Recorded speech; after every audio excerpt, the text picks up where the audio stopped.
This is Shaun Sport in podcast form. Just want to kick off with a couple of old-timers that I'm saluting to straight off the bat. Tom Brady may have played his last game, but you know what happens every year come with Tom. on. Yeah. He's like John Farnham, isn't he? He just keeps going around. Someone will offer him another $100 million to do something and he'll go do it. Yeah, no doubt about it. They're talking about maybe the Las Vegas Raiders, who are a pretty good team that Tom could go and play for. Although the Buccaneers, who he plays for at the moment, who lost yesterday, Tampa Bay to Cowboys, they would want him to stick around because he's still an elite player. But if he quits now, it's like, well, you gave up your supermodel wife for I know. this. And That's the you could have thing. just retired and been happy. Yeah. On the commentary last night, they were saying that they expected him, before the game started, him to play so well because that's what he does. And besides that, he's given up so much this year. And they were alluding to his relationship. So she left him, didn't she? Did she leave him? Yeah, because he said he was going to retire and he didn't. Yeah. He kept going, psych. And because he got offered like $200 million just to talk about it. Yeah, be a commentary in the commentary money, team. You don't need any more I know. money. They have so much money, it's not fun. Between the two of them. Yeah, well, yeah. not anymore. So that's one. So, Tom, we don't know what he's going to do. Well, let's see what plays out over the next couple of months. I'm sure he will drag it out. The other one is LeBron James. He scored 45 or 48 points yesterday. I think it was 48 points yesterday. So he just took number 2 spot only the day before on the all-time scoring list. Kareem Abdul-Jabbar's in front of him by about 250 points in the NBA. But at 38 years of age, he's banging in 48 points. It's amazing, isn't it? Incredible. The one thing, though, that's on my mind at the moment, I've been watching, is the NRL fallout with the players.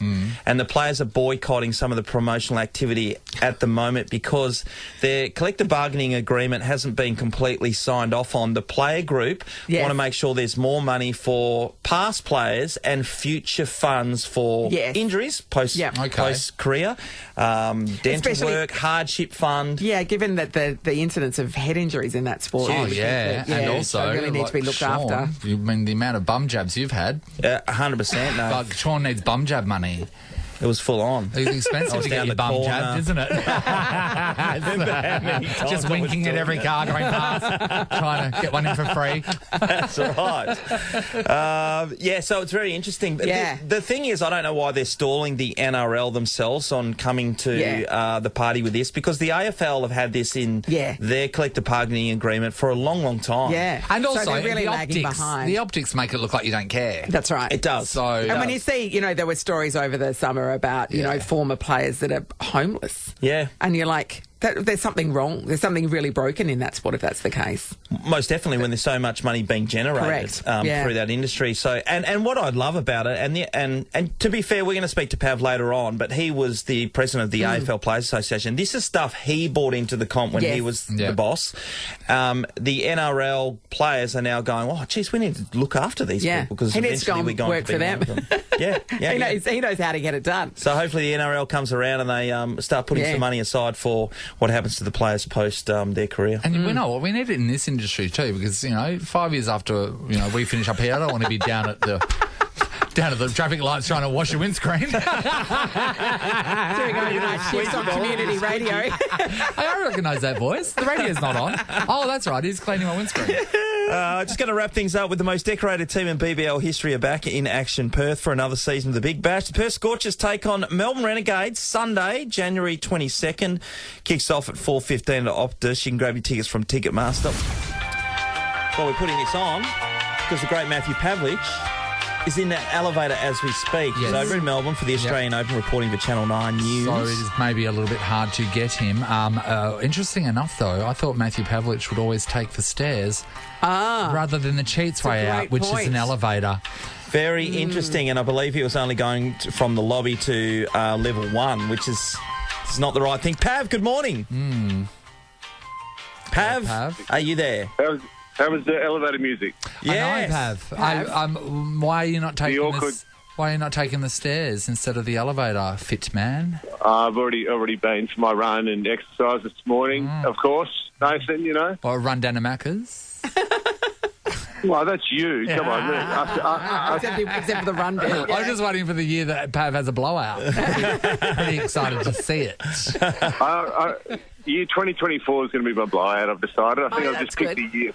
2024. I don't know why, but let's go for the blowout then. All It's right. good to have a plan. So, Pav, you're up early this morning and you did the tan, did you? Because that's, the pre-season the training for Melbourne most way. of the big teams. You know what? I didn't do the tan this morning, so no, look, I didn't do exercise this morning, I'll be honest, but I did it on Monday morning, Shorty. So staying in the city here in Melbourne, as you can probably hear from behind me, some background noise. And Monday morning, I went down. I wanted to kind of see what the AO was looking like along Birramar there and along the Yarra River, how busy it was going to be. And there was lines all the way back to Flinders Street. And so I ran sort of down there along the river for a bit. And then I was like, oh, the town's just across the other way there. It's not that far. And then I sort of started running around the town. And then for those people that do know the town, there's a hill called Anderson Street, which runs up into almost sort of that South Yarra area. Yeah. And as I was running along there, and I got to Anderson Hill, I thought I was cruising. I thought I was going fine. I don't know, it might have been about 2.5 Ks, 3 Ks into a little jog, and then I hit this Anderson Hill, and I tell you, Shorty, I knocked up like there is no tomorrow. I was really starting to battle. And so I actually ran past someone just before I got to the hill. I was feeling good about myself, feeling like I was in good form. Give him a wave. And then I knocked up, and I had to look behind me, and this guy was catching up to me, so I had to put in the big ones to just pretend as if I was cruising along. But no, it was good to cruise around. It's great to be here. Obviously, the coverage at 9 started really well. Some big wins overnight as well for the Aussies, so things are going well. Now, I mean, Melbourne weather, atrocious. So first Pat. it was too hot and they had to cancel games. Then it was pouring with rain and they had to cancel games. What's it like this morning? It's raining. I'm walking. I'm on the corner of Collins Street and Russell, and I'm sort of in this light, typical Melbourne mist. You know how it kind of it sits in Melbourne. It's like you don't even get wet, but it is raining. So, crazy conditions yesterday. One of the most bizarre days, I think, people are talking about in the Open history in terms of play cancel because it was too hot, as you said, and then, bizarrely, this big storm came in. It's not 4 seasons in one day in Melbourne. It was like 40 yesterday. It rained and then it was too hot. And then they actually, poor Thanasi Kokonakis was warming up and then sitting down and then warming up and sitting down. And his game is still yet to be played out. Yeah. So, strange conditions here in Melbourne, but probably pretty typical.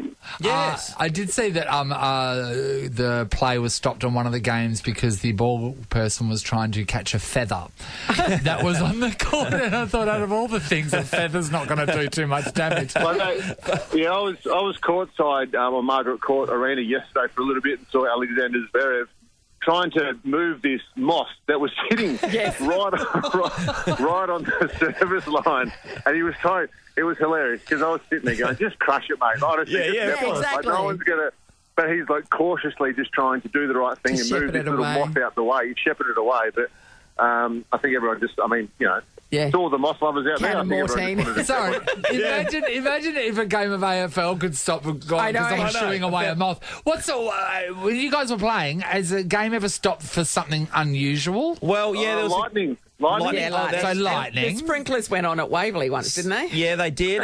Someone put a pig on the field when we were playing the Sydney Swans, and they had it as the scoreboard was on fire at the MCG back in the 90s. That happened as well. I don't know how that happened. A few bizarre ones, mate. Okay, that's hilarious. Yeah. I always wanted that back to that game with the Sydney Swans. They had the plugger as the pig that put on. There's a pig on the oval. How do you get a pig through the gates at a sporting venue? I mean, when do you put it? These days, just in your backpack, surely. These days, you can't go anywhere without getting, which is fair enough, safety and everything first. But you can't go anywhere without getting your backpack checked. Maybe somehow they had like a sneaky back pocket that somehow fitted a little piglet in there. I know it's disappointing you can't take your pig anywhere, isn't it? I know. That's a massive fanny pack, isn't it? Yes, it is. And then you got to ask fanny pack, no. why it's wriggling. That's right. So Pav, we've seen a couple of Aussies get through already. It just seems like there's a couple of guys who can get through the next round, but after that, we might just fall by the wayside. We saw Andy Murray, shake up the tournament a little bit yesterday. What an incredible match that was against Berrettini.